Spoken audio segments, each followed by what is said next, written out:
Hey, it's Chronologically Gaming, the only channel that's perpetually retro because we're playing every video game in order of release. Warning, this channel is not for the casual gamer, only for those that want an unhealthy amount of information about video games. Welcome everyone to July 1982, where we're closing out July 1982. We were last getting funky in the arcades with Funky B. Let's see what our next game is. We're now going to the Atari home computer, and this is Valley of the Kings. So an Egypt-themed game. This one doesn't have a front of the box, but I did find the Dynacomp, the company that made it, brochure, and hidden deep inside that brochure is this, the Valley of the Kings, Atari disc only. It's an exciting, challenging graphics adventure for the Atari. The adventurers must use their skills to locate objects and passages. There are keys, matches, lock gates, swords, coins, rings, magic daggers, dark passages, guarded temples, fierce princes, gruesome trolls, mountain bandits, and strange guard beasts. And these are just the ones you meet in your first journey. Valley of the Kings is a triple journey adventure. Your first journey places you in the mountainous region of southern Egypt. Hidden in the mountains are treasures and danger. If you survive, you will gain the riches and skills needed for your second journey. In the second journey, you find yourself deep in the tunnels beneath the city of Armant. Many that enter the tunnels, few discover the secret maze and the only passage out. That passage leads to the third and final journey, perhaps your very last. The final one sends you against the powers of the kings. You must outmaneuver each one to gain access to the valley and your reward. Valley of the Kings fills an entire disc. Dynacomp and its dealers, only $29.95. And then whatever that one was, on North Star only, Wembley Castle Adventure. Sorry, we're not playing that one, for all the Wembley Castle Adventure fans out there. But that's all we have for artwork. Let's pop it and play Valley of the Kings by Thomas Christian, published by Dynacomp. It is the end of July 1982, or one of the last releases I know was at the end of July. Here we go, the Valley of the Kings. We're going to push the option button first on our computer. You have to journey to the far edge of Egypt. There you will encounter the challenge. You must find your way through many hidden perils. Oh, the perils! And exit from Sahad. There are guards, beasts, bandits, trolls, fierce princes who will attempt to stop you. Princes? Why are the princes trying to stop us? Upon reaching your goal, I will speak to you again. Good luck. All right, let's go. We're pushing start on the computer, and we're in. This is Valley of the Kings. I can first use my Atari VCS joystick and look, move 8 different directions, and I look like a person. That's already, right off the bat, pretty cool. If I push the red button on my joystick, I get the option to what I want the fire button to do. I can have it see characters, my inventory, the score, or light a match. So I'm going to select see characters, which means every time I push the button, it's going to tell me what the key is. Like, okay, that's a signpost. Got it. Okay, and that's a ring. All right. Sword. All right. Looks almost like the sword from Adventure on the Atari VCS. Got the key, guard. Okay, perfect. Wait a second. The ring and the coin look exactly the same. They're exactly 1 pixel. And then we also have inventory. If I hit I, we have nothing in inventory right now. And then we also have the... Oh, okay, that's the only one for right now. So we can see these signposts. If we walk up next to them, this is a small cavern. Beware of the guards. Got it. Gosh, sounds like we're trying to reach dogs from far away. All right, let's head up north. This plays a screen-by-screen slash graphic adventure game slash like action or adventure game style. Yes, the 2 coat hangers were obviously signposts. So this one, well, let's read what this says.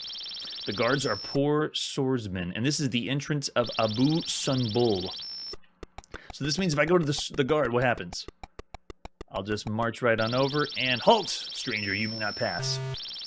Oh my gosh, so it continues to repeat what happens over and over again.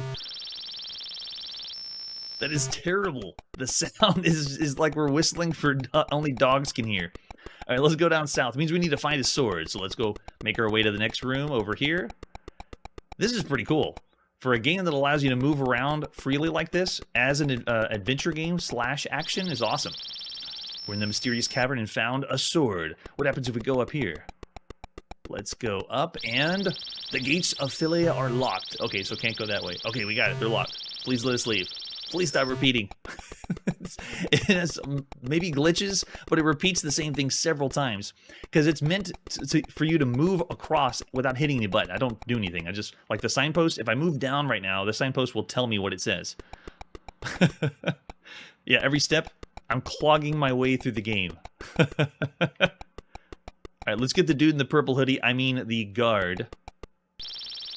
Ah! Okay, so the game knew I had the sword and the guard's dead. It worked. Let's go to the next room. We're solving puzzles already. We're in the Forbidden Temple of Sunbul. We get the key. I think I'm gonna lose my hearing though. The ringing in my ears will not leave me probably the whole episode. All right, let's see what this is. The gold ring, very nice. And yeah, repeats. We got it. So it looks like we're gonna hear the message several times when you walk into it. So I'll try to not walk into or bump into anything if I can. So this means if I push inventory, yeah, we got the key, we got the sword, we got the ring. Let's go. So just so you know, the only other game I can consider close to this experience would be Venture. But this one's doing it on an even larger role-playing level with inventory. Not just going to find treasure, this one actually has different things. So we got the key, let's go. The gates of Philia are unlocked. Yes, we did it. Yes, they're unlocked. Let us go, please. Okay, we made it to the next area. Now we're at the crossroads, which means check out the sign. Beyond darkness, there is magic. I don't know what that means. Maybe we should be taking notes. Over here we have a light. The light is in the beginning. All right, got it. Let's go over to the left. We have the Maze of Dora. And, oh, we just crashed into the walls. I'm guessing it's an invisible wall somewhere, or we have to find our way to the top. That's what I think it is. All right, so we'll abandon this room, go back. But you gotta admit, this is really cool. To play a game like this, where you have inventory, a role-playing / adventure game like this is awesome. That's true. This is a diet version of Alibaba and the 40 Thieves. I couldn't have said it better myself, Errol. It doesn't have the same complexity of the user interface. Well, the complexity of the interface of Alibaba was really good. It allowed you to use the one red button and then select everything you needed. But this one is simplifying it even more. Okay, let's head... Is this walls? What is this? No, it's not. A room of beginnings. What did I find? Some matches. Nice. So we can light up dark places. But you gotta admit, the feeling of adventure is strong with this one. The amphitheater. All right, let's see if we can go down to the next area. And having an inventory is a really nice touch. Yeah, it works. We made it through the maze. It wasn't super complicated, but we are only on the first journey. They say or claim there's 3 journeys in this one. We found the gold coin. So we found both of the options from our character list. Okay, what are we missing now? We've seen the signpost, the ring, the sword, the key, the guard. We haven't seen the magic dagger, which looks exactly like the sword. We got the matches, though. We know what gates are, and we haven't seen the brick wall. So we've pretty much seen everything, I'm guessing, on the first journey. But playing this game makes you want to keep going. I want to see what's next. A great experience for 1982.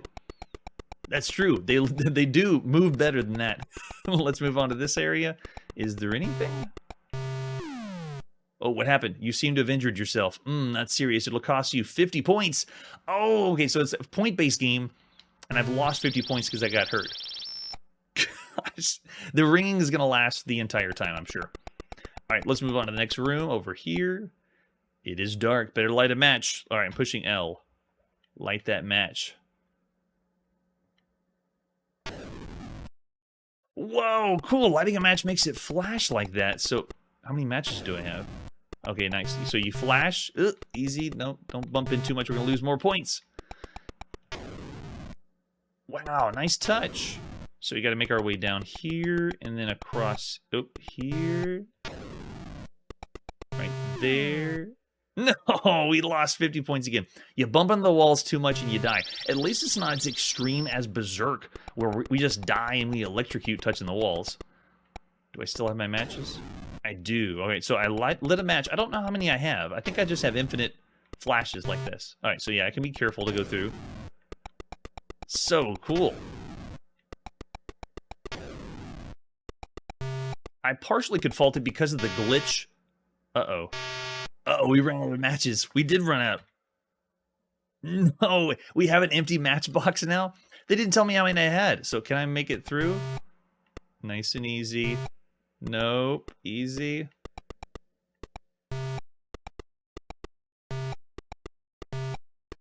Carefully. We did it! All right, the dagger of Sahad. Now, it looks like there's a trap in this room. If I go down here... We got it, the magic dagger. Uh-oh. They didn't like that, though. Check out the graphics and the special effects. Whoa, all right, so we're still alive. Somehow we're alive. We made it through. And the key doesn't fit that one, and it's going to repeat the message over and over again. So you can tell it's a little rough around the edges, but very, very ambitious. While it's not as... are we going to make it through? Oh, great. I don't think we can make it through. You got to admit, though, it's a game you would want to play longer and see... if you know that there's several journeys you can go through, this is a really fun one. I'd still say, of all the games you'd play on a home computer, Valley of the Kings, I know that was a quick taste, but I want to keep playing. Of all the games you can play on a home computer, this is pretty good. Definitely above average, at least 3.5 stars. The only thing that would be holding it back is because you can tell it has a few rough edges with the multiple times that things come up, the terrible sound effects that could drain on your ears. But other than that, it is a really fun time. I akin this to something like from Crystalware, where they have a lot of ambition pushing really, really far, but then the game has bugs or issues that makes it fall short. So for those games, I was giving around 4 stars of all the things you could play on a home computer. Valley of the Kings could be around there, 4 stars or 3.5 stars. I still would want to play more. I actually want to see what's next in the game. So I'm going to say of all the games you could play on a home computer right now, it's one that shouldn't be missed. Let's go 4 stars for Valley of the Kings. A fun time. And think about where we've come from since we first saw Adventure on the Atari VCS, and now it's turned into this, the pseudo, what is it, action-adventure style game. And this one blends in some role-playing elements too, having you have an inventory. Very nice touch. I bet you would have, Errol. All right, let's see what our next game is. We've now entered the world of all the games released at some time in July of 1982. And this is our first one, 3D Ghost Mania on the TRS-80 color computer. Let's take a look at Ghost Mania. This one only has a few screenshots for us, so let's pop it and play. By Randy S. Johnson by Educational Arcade Systems. At some time in July of 1982.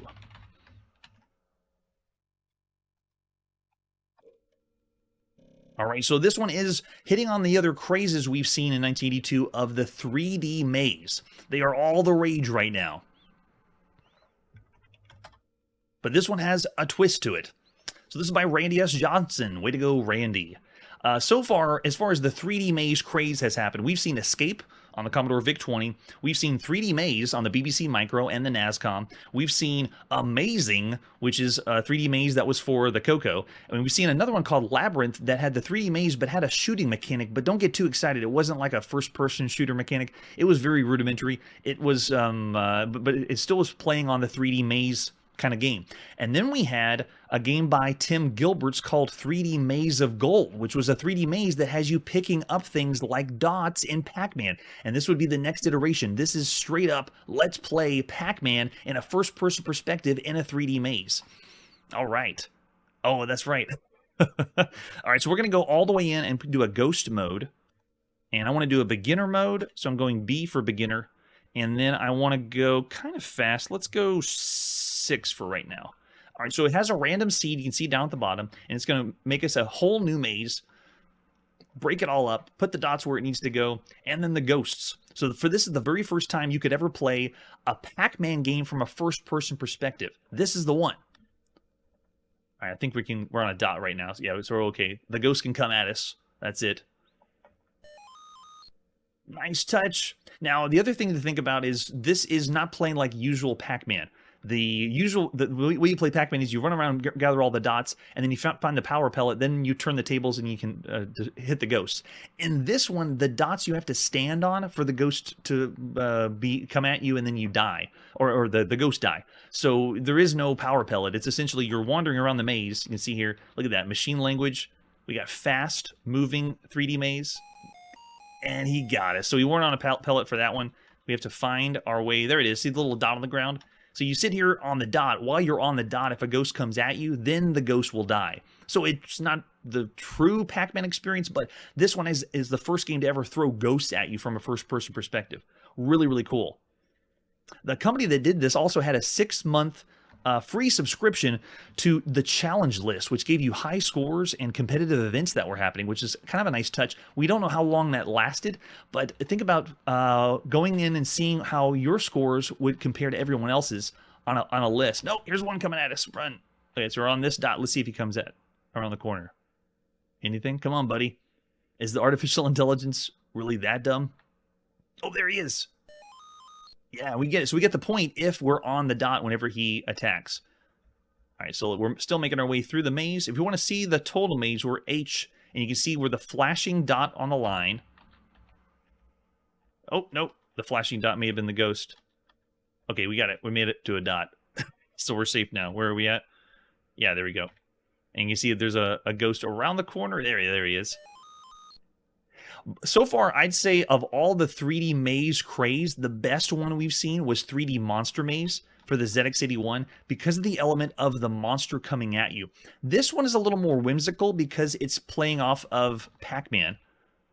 Let's see him come at us again. So the ghosts aren't really scary, but it is still something is coming after you. But I mean, look, yeah, they're all smiley faces. A rudimentary Pac-Doom. There's no shooting, though. All it is just stand on the dot. But it's cool seeing this evolution of a genre that I wasn't super familiar with. The 3D maze craze of 1982. And here's the latest evolution where you need to get closer to Pac-Man. It's not as exciting either because you have to go find the dot, stand on the dot, and then you get the points for the ghost to come toward you. Yes, we made it to the dot fast enough. Okay, so we'll keep going through. Let's see. Oh, got another one. Take him out. I really enjoy the speed of this too. It breezes by. The dots also don't go away. It's almost like they're safe points. You wait and sit here for the ghost to come, but then it never leaves. You're not really picking up pellets on the ground, but the ghosts are constantly hunting you. Let's make our way over on this side. It moves smoothly. You also have a button to turn back. So if you want to do a total 180, you can look the other direction if you want to make sure there's nobody chasing you. Oh, there's one. Oh, we can make it. Yeah, there we go. Get on the dot. And got it. So in a way, this one has similar elements to 3D Monster Maze on the ZX81, but it doesn't have the thrill or the excitement of that one monster chasing you down. Plus, that monster is a lot scarier. This one's still fun to play. And I got to tell you, it is definitely a game we'd see as above average, considering the other games we've played on a home computer. Yeah, that is... Oh, yeah, once it goes away, it goes from bottom to zero. So if you keep killing ghosts, then it'll go down. Ultimately, you're supposed to do what all the 3D maze games tell you to do, which is find yourself at the end of the maze. Can you make it to the end of the maze? All right, there you go. A quick taste of 3D Ghost Mania. I was actually surprised. This is the very first time we saw Pac-Man from a first-person perspective.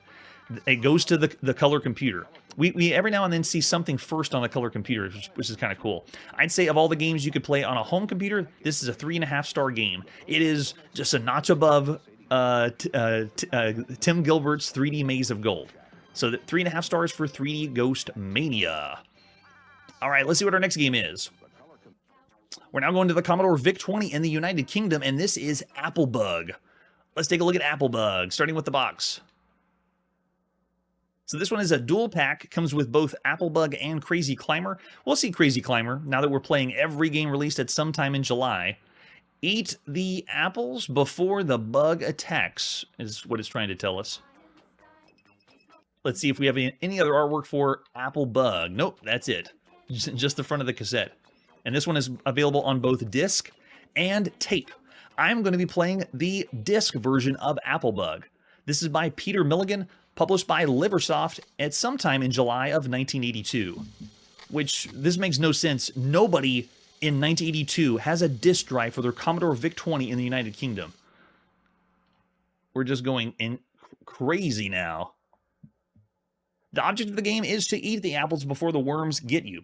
You are placed in a maze of apples and must eat the apples to win. Sound easy?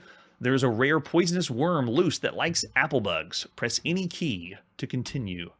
and wait, and then we don't have to wait very long. That's the reason we did disc, so we don't have to wait so long. And then we have W, A, D, and X. There is no joystick control for this one. Press any key to go. They're going to find it, and we're going to load fast because we're on disc. No one bought the disc version of this game. I'm telling you, nobody. So we got the Apple Bug, which is us. Apples and Worms, skill level 1. Let's start on the easy one. All right, we're in. I have my keyboard controls, and I am dead already. The worm got us that fast. That is a terrible death animation, too. We're just shaking our legs around. Wormed! Another game. Despite my better judgment, yes. All right, let's go. This is terrible. It's meant to be like Pac-Man. Top-down maze, collect the apples, you know, like dots. But it's terrible. Another game? No. But I'll say yes anyway. It starts us in the same place. It seems to be no way to get away from... Can we go faster than the worm? Look at this. I don't think we can. The worm goes faster than we do. I'll try to make my way over there quickly. Faster, faster. There is no power. This is terrible. This is like playing Pac-Man, but there's no power-ups. You just pick up the apples, and then you just continue to die. Wait, maybe it's... I'll do game level 3. Maybe this one is the easier one.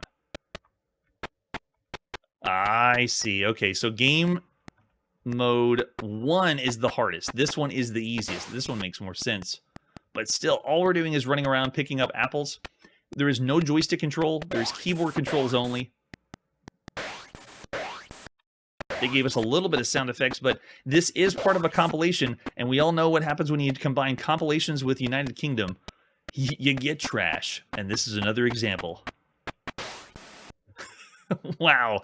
Yeah, you can tell by the scroll speed, it is slow, clunky, and it's just painful. It's like taking Pac-Man and choking him out. That's what this is. So Apple Bug is way bad. That's in between bad and broken. However, I did realize the difficulty level, you would want to not do 1. That's the hardest difficulty level, but it's still in between broken and bad to me. We're going to go 1 star for Apple Bug. Avoid this game. Scary, very scary. Let's see what our next game is. We're back on the TRS-80 color computer, and this is AstroBlast. Another one that we don't have a lot of information for. It's just a few screenshots, but we do have what was released in Chromaset, April 83, where they give us some information about it. So take a look at this. The ships are stacked against you in AstroBlast by Crew Reynolds. Way to go, Crew. Columns of ships form above you. These ships then drop and fire at you unless you move out of their way using the arrow keys, or shoot them first by hitting the spacebar. If they hit the ground, they sit there for a while. If you're hit, there is for your new ship. Well, AstroBlast basically is describing Space Invaders, right? The game will not work if you have a disk system hooked up. There's a high-speed option, so you can use Poke 65494, (0). All the Coco fans know what that means. Let's pop in and play AstroBlast by Ron Krebs. Wait, which one was it then? Is it a different AstroBlast or a redone one? Let's play some AstroBlast. Oh, it is a different one. So there's a different AstroBlast. This is the AstroBlast from July. Yes, we have played about that many. Oh, here we're going to load it up. Load up the AstroBlast. Thanks for the clarification. I was confused too. What happens is whenever you title it the same name, if it has the same exact name, it ends up loading the other AstroBlast, not the Chromaset AstroBlast. That's funny. That's really funny. So we'll see that in 1983. This is the Mark Data Products version of AstroBlast. Here we go. We want to start with Space Cadet. And we're in. Oh yes, classic space shooter. Move left, right, move fire. This one is based on a really, really old one from 1979. November of 1979. This was first done in the arcades by Data East, and it was called Astro Fighter. So it's let's make a game kind of like Space Invaders, but not exactly like Space Invaders. But it's one of the first times you could play this Astro Fighter at home. It's slightly different than Space Invaders. It has the same mechanic with your shot. You can only do 1 shot before the next one can fire off. So make your shots count. And the enemy patterns are really close to the arcade.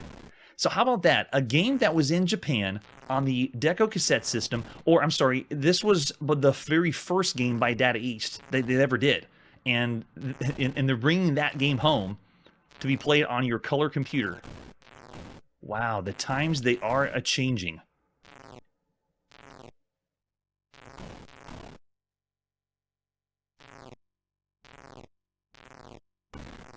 And then we have the TIE Fighter guys, just like in the arcade. One thing that I see that's missing, though, is the arcade version had a meter at the top telling you what level you're on, like to get through each wave. You can see we're going through waves and waves of enemies as they come down. So this is a true variation of Space Invaders. I like the Starfield scrolling in the background. Nice touch. Oh, so cool. No, you can't curve your shot. Hey, welcome VR Gamer for Life. We're definitely not in virtual reality now. It is all the games released at some time in July of 1982, and we're currently playing AstroBlast, a variation of Astro Fighter on the TRS-80 Coco.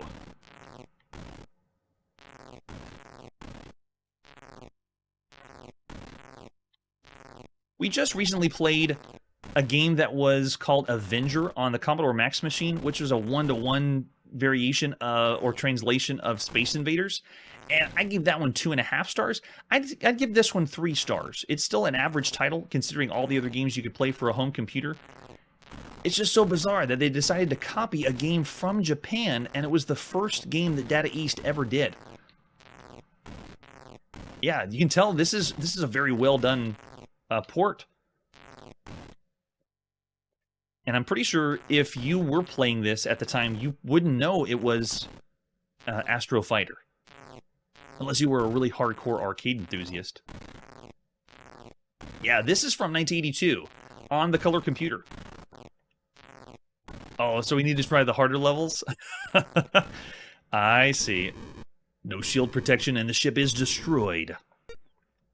All right, let's go with the flight leader then. Let's crank up the difficulty. Here we go. Where every shot... Oh, better count. Yep, I know I'm going to mess it up. So they're following this pattern where it's not quite Space Invaders. It's a little bit different, but you still need to time your shot and memorize the patterns of the ships, which I'm not doing well.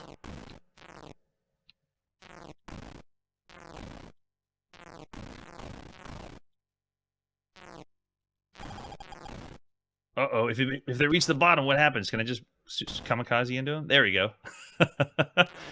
And you move on to the next one. Very cool. All right, throw those ratings out now. Would you say this is a 3-star game? Pretty average for what we see in 1982? I say yes. Considering everything else that's available for home computers, this is a game that is a very well-done port, but we played other and seen better shooters for the home computer. So there you go. That is AstroBlast. I'm thinking pretty average. I see arrows thrown out 3.5 stars, above average. It is well done. I'll definitely say that. But for all the games we've seen on home computers, there are other versions of other shooters. Like, you notice that this doesn't have features of Galaxian, and we've seen other games that play like Galaxian. Yeah. Oh, that's true. 3.5 for the nostalgia factor. It always takes effect. Yes, that's a good point. We haven't seen Mega Mania yet. There's a lot of things that are borrowed that you never know they're borrowed until we see it here on the channel. All right, so much fun. Let's keep going with all the games released at some time in July of 1982. We're next going to the Apple II, and this is The Blade of Blackpoole. It's time to put on your adventure cap and play The Blade of Blackpoole, an illustrated adventure game by Sirius Software. Whoa, we are jacked. Not only are we jacked, when we sword fight, we have to open our shirt a certain amount before we can actually engage in the sword fight. The front of this box really makes me feel like I'm playing something like Ultima. It's a very well done piece of artwork. Let's flip it over on the back.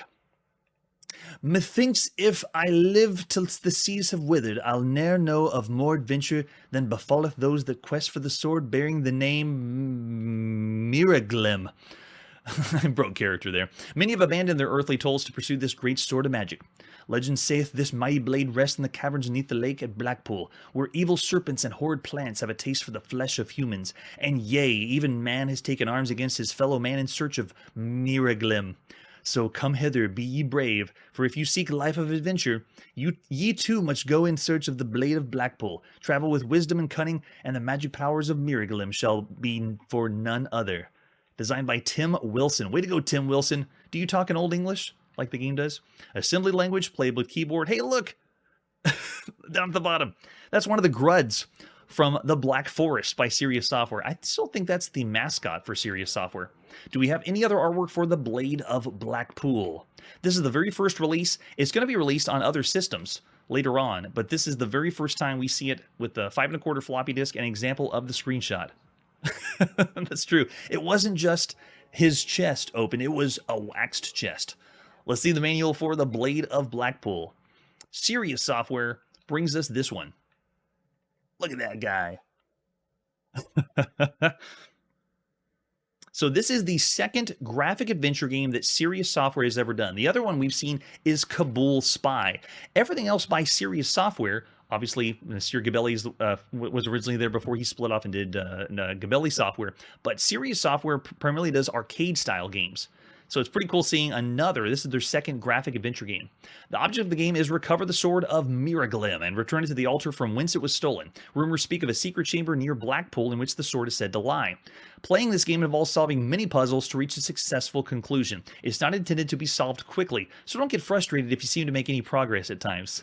If you can't seem to make progress, that's like every adventure game. Attention to Apple owners, you have to make a copy. Yes, make sure you copy that master disk because it's going to be written over again. And then Atari owners, which we will see later, I think the Atari version is 83. Notes on saving and resuming, and communication. How do you play these adventure games? The play game is accompanied by entering commands. This is using the 2-word text parser. Turn the lamp on will not work. You have to turn on the lamp. Wait, what? Oh, it does do more than 2-word text parser. You can say move the rock with a lever. Pretty cool. You can also how to speak with Blackpoole characters. So it is a primarily graphic adventure game with some role-playing-esque feelings to it. So it's really not using role-playing elements. You do talk to people around the game. Yeah, that's true. Is that a guy on the front? Pretty sure it is. He looked guy-ish. All right, so we got save, resume, score, brief, long, looking, inventory. They give us all the special commands, which is very, very helpful in text adventure games or graphic adventure games. And then some important information about what owners of the different systems. So this is, you can see the later one we're going to see in 1983 will be on the Atari 800 and 1200. We're on the first one, which is the Apple II, and it's later going to be on the IBM PC, I think in 84, which is later on. Oh man, things to come. So this one, you're going to be flipping the disc on either side. Let's pop in and play the Blade of Blackpoole at some time in July of 1982. And this one, I came prepared. We have the walkthrough. Whoa, Tim Wilson, nice job. They're not using the usual fade in of the Apple II. That's pretty cool. Impressive. Most impressive. Maybe someone did pose for the front of this box. And if they did, you know they waxed their chest. Get it ready. All right, we got to flip the disc over. Digitally. Flip to side B. And go.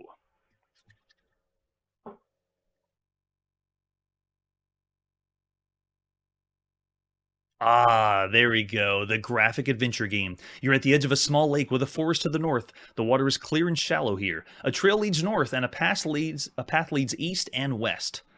We've seen this many, many times before. This one actually reminds me that we're playing something from 1981, or maybe the end of 1980, with the way the graphics look. The very first one we ever saw, of course, was the Mystery House, but this one is following the same trope. Here we go. Let's head east. We're ready for some adventuring. The forest becomes quite thick to the south here. Trails lead in all directions but south. A musty breeze blows from the east and carries the sounds of small animals scurrying about in the brush. Well, what's that, though? What's the... Oh, we see a shield there. Okay. Well, we'll avoid the shield for now. Let's head north. Very descriptive, though.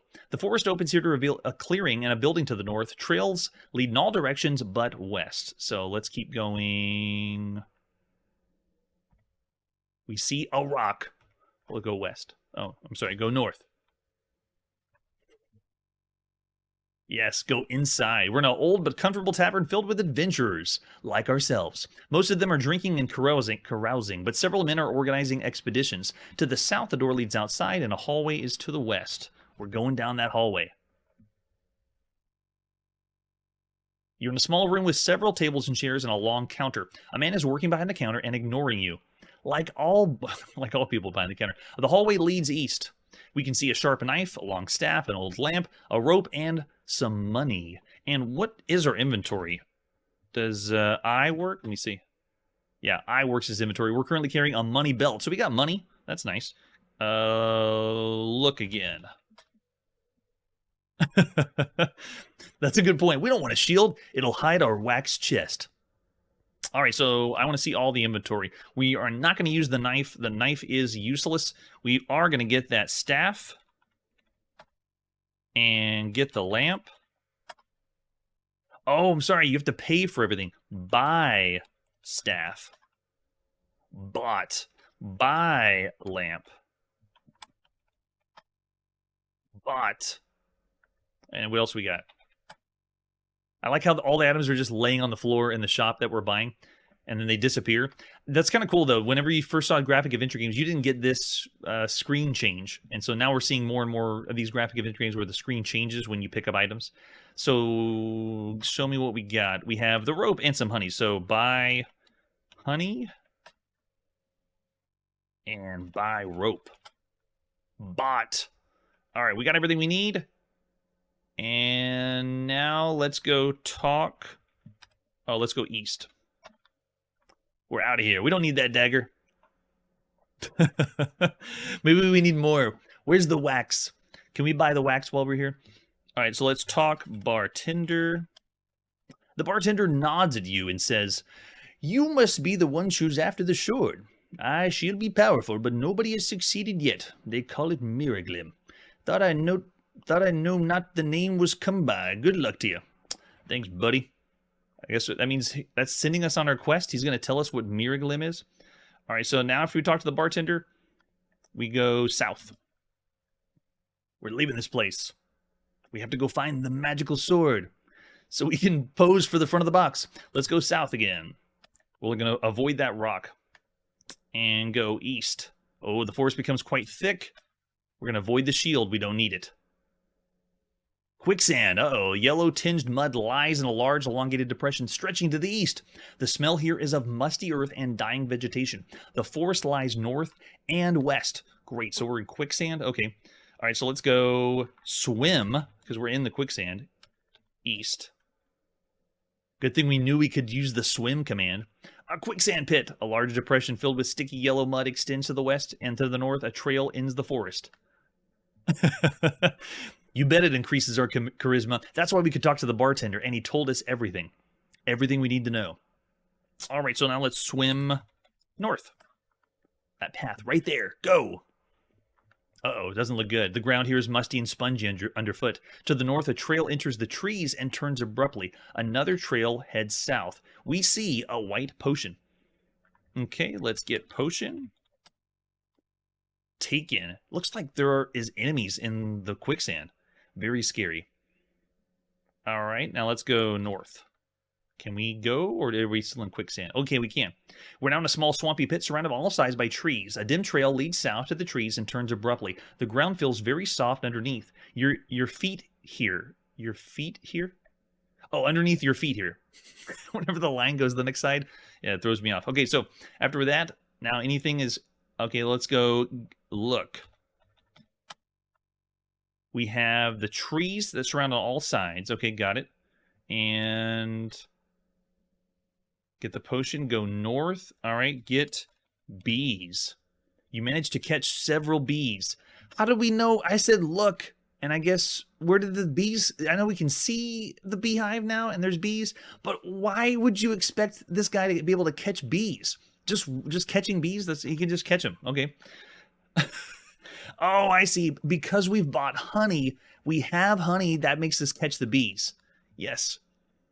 And maybe the white potion is vodka. There's much to be seen here in the Blade of Blackpoole. All right, so after we got that, let's go ahead and go south. Back into the quicksand and go south again. It's musty and spongy underfoot. And now we're in the quicksand pit. All right, so now we move, swim west. I guess quicksand isn't a big deal. You just go in the quicksand and then leave the quicksand. No problem. All right, let's swim west again. The forest becomes quite thick to the south of here. All right, so we've been here before. Here's our shield. And now let's go west. Through the thick forest. We have the edge of the small lake with a forest to the north. Let's go west again. Uh-oh, you're in the shore of a small lake which lies next to the forest. A trail to the north leads to the forest, but it's blocked by a huge and fierce-looking carnivorous plant. It looks like one of the piranha plants from Super Mario, which doesn't exist. I don't know what I'm talking about. All right, so let's go give the bees. The plant eats the bees immediately and smiles contentedly. He says you may pass. The plant can talk? Okay. So there you go. That gives you some taste of what the puzzles are like in the Blade of Blackpoole. It's just a quick taste. When we continue the next version, which is the Apple or the Atari version, and then the version after that, which is on IBM PC, we'll just keep going where we left off, playing the Blade of Blackpoole.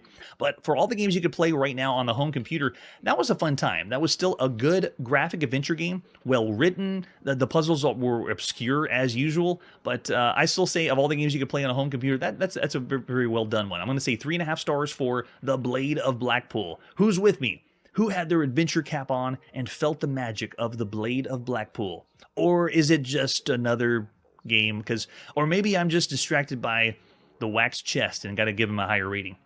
3-ish. Yes, that's what I'll say. My 3.5 is 3-ish. All right. After the Blade of Blackpoole, let's see our next game. The next game is The Caves of Olympus, also for the Apple II. Let's take a look at the box for The Caves of Olympus. Giving us a silhouette of a robot. This is a text high-resolution color graphics adventure game by Sam's. Not the Sam's Club you're thinking of. And let's flip it over on the back. Nice, give us some screenshots. Another graphic adventure game. So this time we'll put on our adventurer's cap again, or in this case it's sci-fi. It'll be our adventurer's helmet. High-quality graphics screens help you decide on strategies to maneuver effectively through the Caves of Olympus. Text high-resolution color graphics adventure game. Caves of Olympus also contains sight sound effects to enhance your enjoyment. So it has sound effects too. On the devastated planet Olympus, beneath the ruined palace of the Emperor, lies the Caves of Olympus, the last fortress to withstand the onslaught of the evil Lauren hordes. You are Ansan Argris, an advanced Vario 500 robot. Stranded and alone, you must make your way through the caves to safety and freedom. Cunning is your ally, reasoning is your weapon as you battle against the destruction waiting at every turn. False chambers, one-way doors, and death traps. So someone played Berserk and said, what if we played Berserk but we took away all the fun and the action and made it an adventure game? Negotiate the cave successfully and you'll escape to join the rebel forces gathering to counter the Laren invaders. For players of all ages, except the people that can't understand adventure games. Caves of Olympus is not only challenging, it's fun. Now, if you're thinking this is one of the first times we've seen Sam's, we've actually seen other ones. There was Dungeon of Danger. That was in 1980 by them. That was the first one they ever did. And this was going to be re-released in 1984. So I'm only playing this version, not the 1984 one. It's the pretty much same one you could play. But this is only available on the Apple II. It was never anywhere else. Caves of Olympus, this is all you got. It's an Apple II exclusive. Let's see the other artwork we have for Caves of Olympus. There we go, for the Apple IIc, which is the other variation you would have seen for Caves of Olympus. And then flip it over the back. It looks like pretty much the same. You're going to need 48K for this to play. And there's our 5 1/4 floppy disk by Thomas and Patrick Noon. Oh, yeah. And we also have the manual for the Caves of Olympus. Let's flip it open and check it out. By Thomas and Patrick Noon. Or is that Thomas and Patrick No One? Yeah, that's the full company that made it. Howard W. Sams and Company Incorporated. This is their very first time to do a graphic adventure game, which explains or tells you that at this time, the graphic adventure games are really catching on if we have other companies that didn't do those kinds of games and they just fell for this because they've been selling so well. All right, Caves of Olympus is written on Apple II compatible computers and only Apple II computers. This is how you run Caves of Olympus. If your steps fail, turn your computer off, check all electrical connections, including PC board contacts, and repeat the procedure. If such problems exist, contact your dealer who can help you with most problems you encounter. But not here on Chronologically Gaming. Everything loads all the time.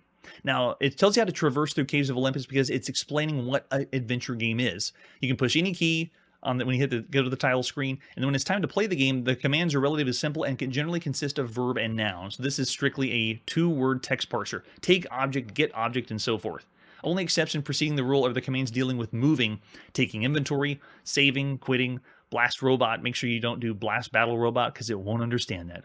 The Caves of Olympus program is a text high-resolution graphics adventure. To switch between graphics and text, use the return key like we've seen on releases by Scott Adams and Online Systems, or Sierra Online. I need to start saying Sierra Online every time. That's right. If you need help, turn it off and back on again. Thanks so much for the help. And this history and background of the Caves of Olympus is long, lengthy, and I'm not going to read the entire lore, but look at all that. Look at this, if you want to get into how the story plays. One little niche thing about the game is you're controlling the robot, or you're telling the robot what to do, and that's how they explain the two-word text parser. There's our registration card if you want to fill it out, so you can get all the latest releases by Sam's Software. Look at all this. It's playing fun for all ages. Caves of Olympus. And it's not based on any mythology. It's all in the future. It's sci-fi. Let's pop it and play Caves of Olympus by Sam's at sometime in July 1982.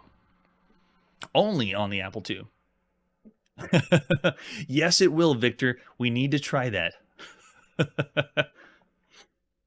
The Caves of Olympus, a science fiction adventure. Maybe that's why it wasn't very popular, because it looks like a Greek mythology game, but it's sci-fi adventure through and through. Do we want instructions? Yes, we do. All right, the main topic is the lore in 35th century emphasis resistance movement related to the Vario 500. Since the year 3431 AD, the Vario 500 robot Anson Argyris, sole model of its kind, belongs to the most important allies of the former Solar Empire and present Cosmic Hansa. Although originally conceptualized as a sophisticated robot, this biological unit gave him human emotions and conscience. His purpose was to ensure the Solar Empire's supply of trading goods as emperors of the free trade planet Olympus, discovered by lovely Bosk. Is anyone falling asleep yet? Because this continues on, I think, for 5 more pages. You are an egg-shaped robot, 50 centimeters in height, living in cocoon mask, turning him to a perfect imitation of a human being, and that's who we're going to be controlling in the game. And it goes on. And it goes on. There's a lot of lore in this one. If you did spend your hard-earned cash, though, to play the Caves of Olympus 1982, you'd be reading everything. You are the robot. All the input and output is completely compatible with your bio unit. You are the combat unit Vario 500 with all virtues and faults. Make use of your attributes, as the final evaluation will be based on your use of these. In other words, they're going to score us as we play the game. Just about every object in your vicinity will be identified. You will feel like moving. It's sufficient to enter the first letter of the direction, like north, south, east, and west. N, E, S, W, like we've seen before. And then explaining again how the text parser works. They're still explaining how adventure games work. And we played every adventure game. We feel like we've heard this spiel over and over again. What is an adventure game?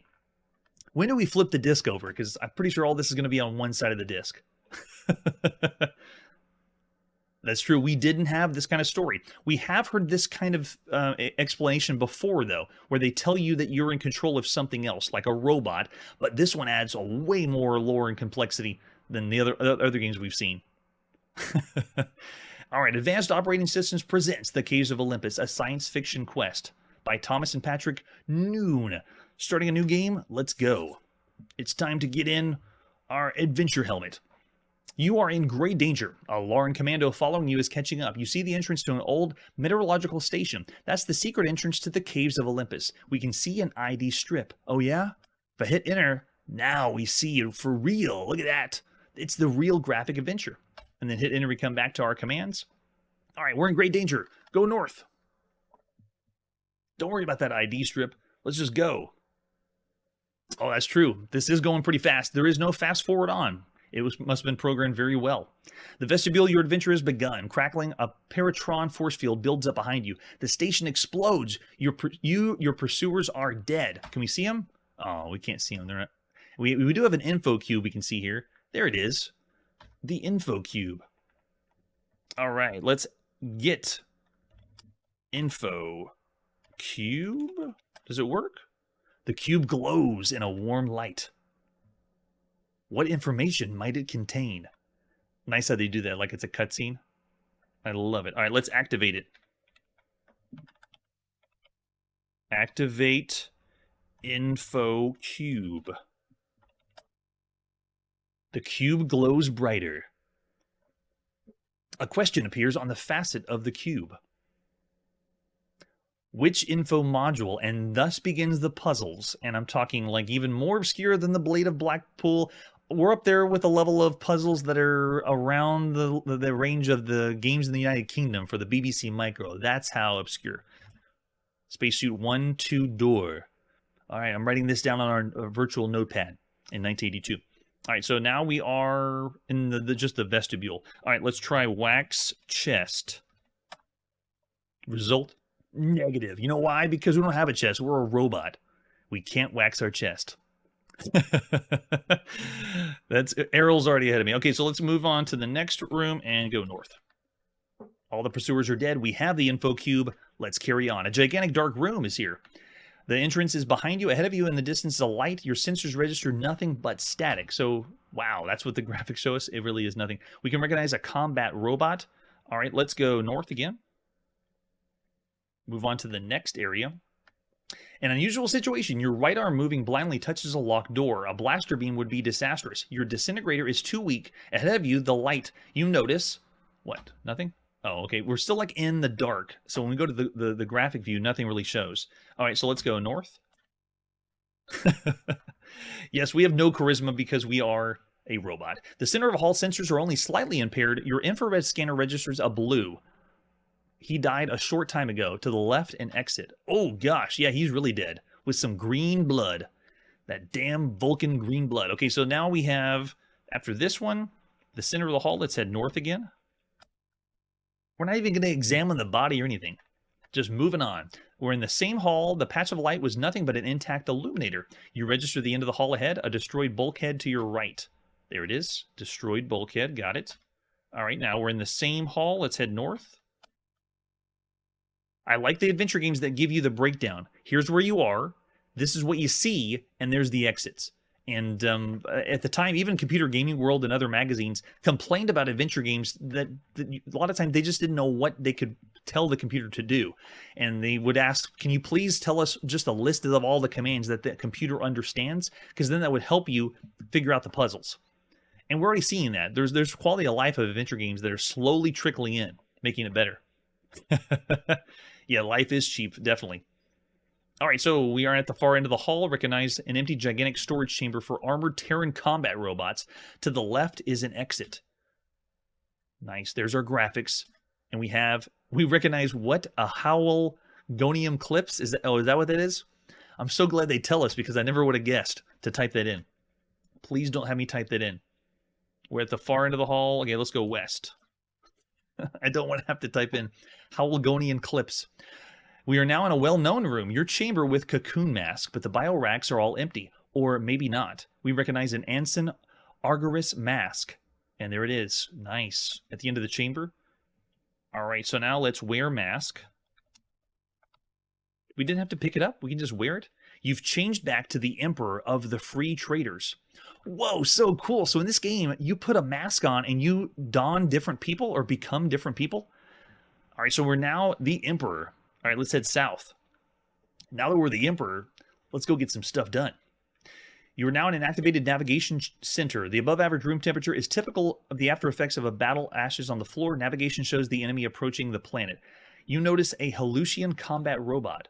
Wow. So this is not even close to Greek mythology. This is really high sci-fi fantasy. So this is pretty cool. It's obviously a world we're not familiar with, so you'd have to read all the text you saw in the beginning of the game and in the manual to really get get down and play the game. But really ambitious that they did that.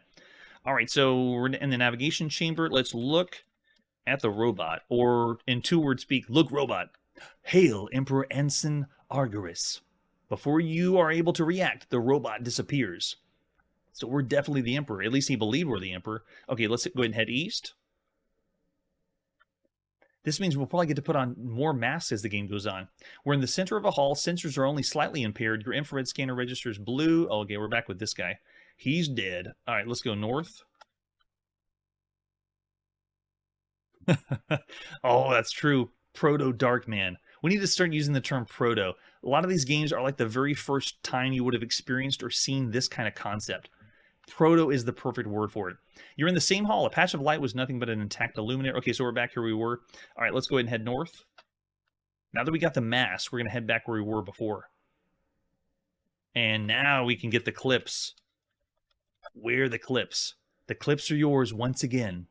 This game doesn't make you pick things up before you do anything with it. Once you see it, you can just say wear it and skip the middleman. There is no pick up and then wear. I like it. All right, let's head south. We are in the same hall, patch of light. So this is the same place we were before. All right, let's keep going south. We're gonna make our way all the way down south. Same place we were before. Yep, go south. This should be the unusual situation room. Yep, head south.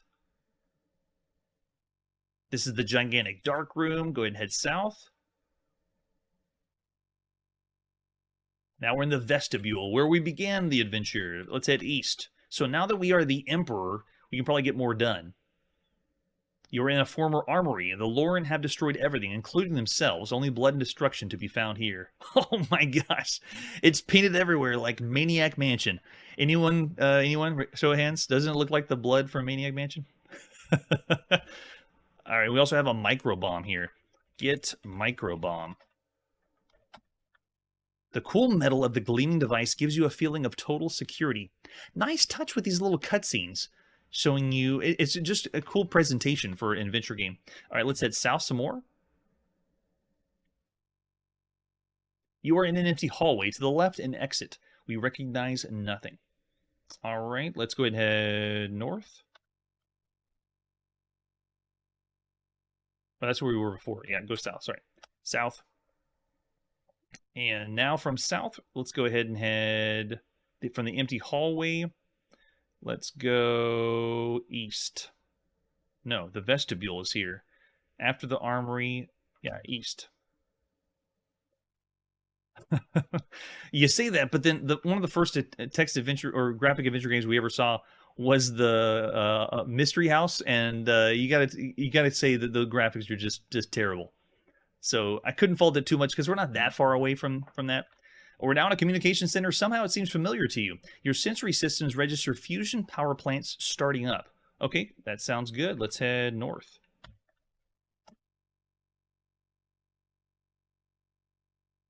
You're in a large niche burnt out of the rock. Footprints end at the wall. Your suspicion is aroused. Where did the person go? And then, oh, nice. So in a way, you could play this with just text and enjoy it because it's telling you where you are, what you see, and then where the exits are. And we played other adventure games that are like that. I still say at this point, it's more of your taste. What kind of world do you want to be involved in for the adventure game? And then the other part is what quality of life does the adventure game give you to play? So I'd still say for Caves of Olympus, it's a 3.5-star game. I wouldn't bump it any higher than that. The coolest, most impressive presentation one we've seen was the Sands of Egypt, which was just a few episodes ago. So Sands of Egypt still is pushing the mark of what it could be. I gave that one 4 stars, but I still wouldn't say it's one of the best computer games of all the computer games you could play. Yeah, there we go. Bye-bye, Olympus. All right, so this would be the place where we put our video game playing on pause this evening. This has been an amazing journey. We're now going to keep going, playing everything released at some time in July of 1982. Next episode will be the latest issue of Computer Gaming World. That's it for today, and like I always say, Video game addiction is a serious issue. The first step to victory is admitting you have the coolest addiction. Hey everybody, thanks for checking out the channel and joining me on my quest to play every single video game in order of release. We'll be streaming live every weekday at 9 p.m. Central, so join us and let us know if you miss any games along the way. This video would not be possible without Launchbox, RetroArch, and MAME. Tell all your friends there's some crazy guy named Chronologically Gaming trying to play every single video game. We have links down below that'll send you to places like our Discord and Patreon, and one that says all the video games we've ever played. If you go there, it's a list of everything, and you can click right to the game you want to see. Chronologically Gaming is the name to look for. We are Perpetually Retro, and we will catch you next time.